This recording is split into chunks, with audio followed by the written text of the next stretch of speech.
Good morning, children.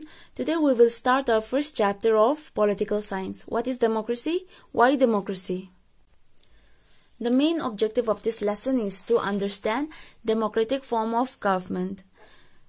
Democracy is the most prevalent form of government in the world today, and it is expanding to more countries. But why is it so?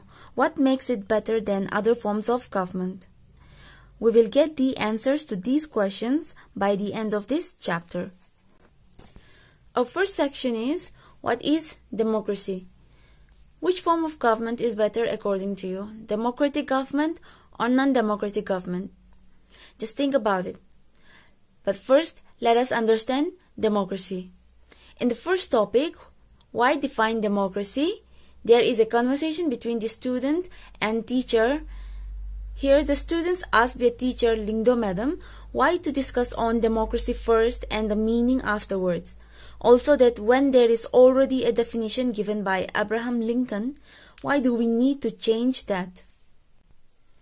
To this, Madam Lingdo, she replied that it is only by using a word first like pen, rain and love that we understand its meaning.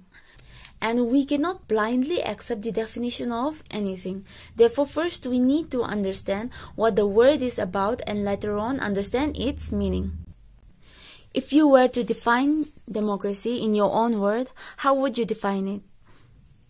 So here in your book, there is a simple definition given. Now let us look into it. Here we will discuss on similarities and differences among governments that are called democracies. One simple factor of democracy is the government is chosen by the people. From this given definition, democracy is a form of government in which the rulers are elected by the people. If you separate some words, it has meaning in itself, like democracy, form of government, third, the rulers, and elected by the people. As we discuss further, we will be understanding all of these terms one by one. In a non-democratic government, for example, the army rulers of Myanmar, they were not elected by the people. The army in charge became the ruler of the country without election. People cannot object this decision. They have to agree on this. This type of ruler is called dictator. Similarly, in monarchy, that is the king's rule. For example, the king of Saudi Arabia ruled the nation not because the people have chosen them to do so, but because they are born into the royal family. The heir take in charge to become next king. Now let us move on to our next topic, which is very important, features of democracy. As mentioned earlier, the terms from the definition raises many questions, such as who are the rulers in this definition? What kind of election constitutes a democratic election? Who are the people who can elect the rulers or get elected as rulers? And finally, what kind of a form of government is democracy? And also there are many questions under this. So let us consider each of these questions with the help of some examples. The very first topic, that is major decisions by elected leaders, we will understand this by some examples. It is from the time October 1999 in Pakistan when General Pervez Musharraf led a military coup.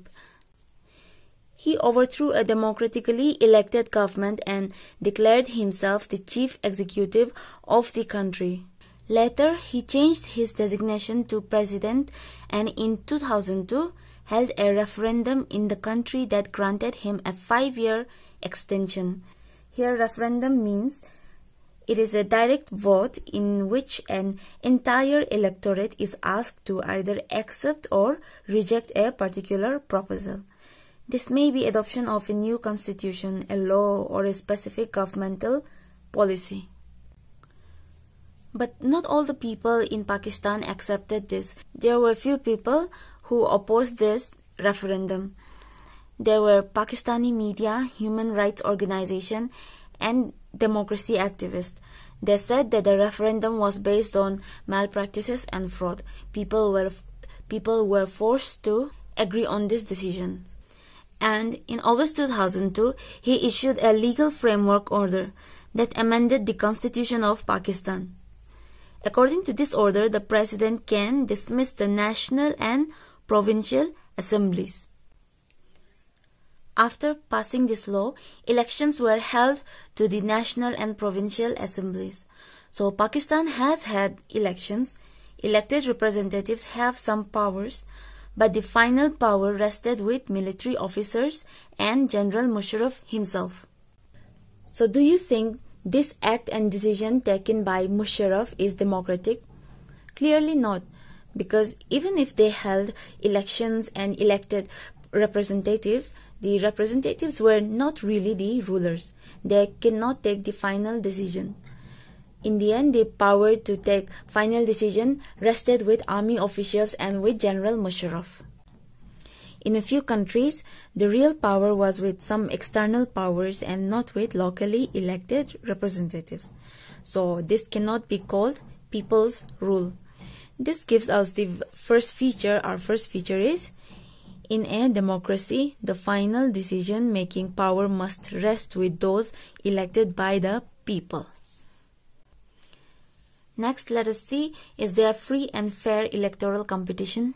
In China, elections were regularly held after every 5 years of electing the country's parliament called National People's Congress. This party, called National People's Congress, had the power to appoint the president of the country. China is a communist country where communism exists. In a communist system, there is no private ownership. The government or the whole community has the ownership system in common, also termed as communal ownership. Here, even though they had elections, it was all controlled by Communist Party. So, before contesting elections, a candidate needs the approval of the Chinese Communist Party. Only those who are members of the Chinese Communist Party or 8 smaller parties allied to it were allowed to contest elections held in 2002 to 2003. The government is always formed by the Communist Party. Now, in another example of Mexico, since its independence in 1930, Mexico holds elections after every 6 years to elect its president. Even Mexico held elections to elect their president. The country has never been under a military or dictator's rule, but until 2000, every election was won by a party called PRI. PRI is Institutional Revolutionary Party. Opposition parties did contest elections but never managed to win. The PRI was known to use many dirty tricks to win elections. All those who were employed in government offices had to attend its party meetings. Teachers of government schools used to force parents to vote for the PRI. Media largely ignored the activities of opposition political parties except to criticize them. Sometimes the polling booths were shifted from one place to another in the last minute, which made it difficult for people to cast their votes. The PRI also spent a large sum of money in the campaign for its candidates. From these two examples, you can see that in China, the elections do not offer people any choice. They have to choose the ruling party and the candidates approved by it. And in Mexico, the people seem to have a choice, but practically they did not have any choice. There was no way that the ruling party could be defeated, even if the people were against it. And here it is given that holding elections of any kind is not sufficient. The elections must offer a real choice between political alternatives, and it should not be possible for people to use this choice to remove the existing rulers if they wish so.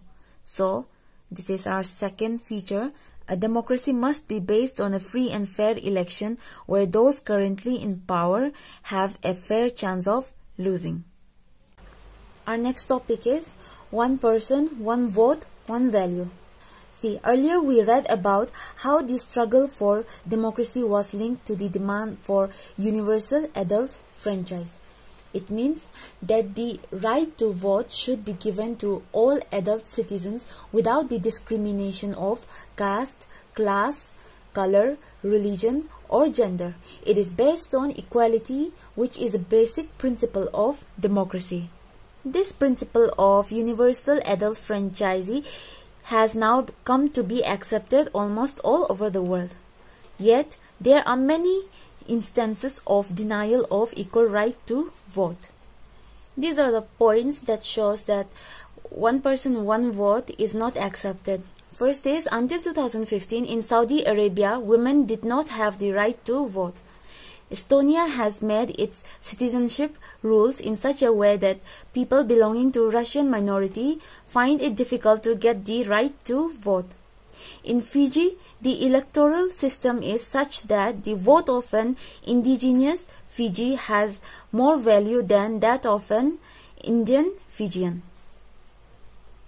So therefore, democracy is based on a fundamental principle of political equality. This gives us the third feature of democracy. In a democracy, each adult citizen must have one vote and each vote must have one value. Now, in the case of rule of law and respect for rights, let's see whether Zimbabwe is a democratic country or not. Zimbabwe attained independence from white minority rule in 1980. Since then, the country was under rule of ZANU-PF. That means party that led freedom struggle. Under the leadership of Robert Mugabe, elections have been held regularly and always won by ZANU-PF.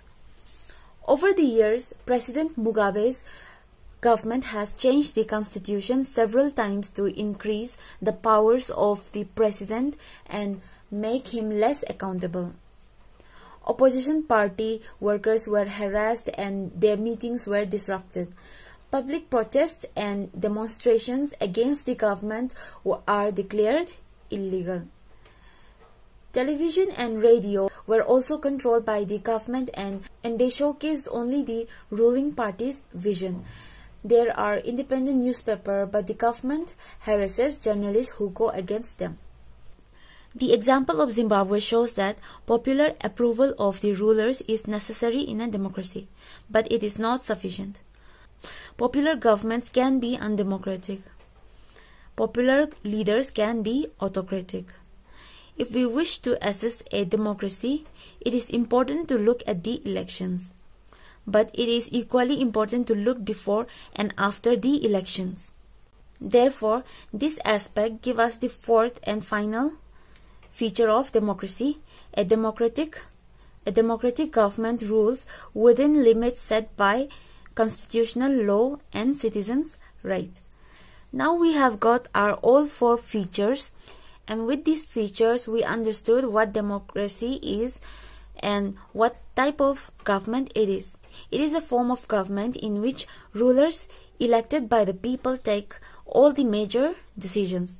Elections offer a choice and fair opportunity to the people to change the current rulers. This choice and opportunity is available to all the people on an equal basis, and the exercise of this choice leads to a government limited by basic rules of the Constitution and citizens' rights. So with this we conclude today's class, and the next topic, that is why democracy, we will learn in next class. Thank you.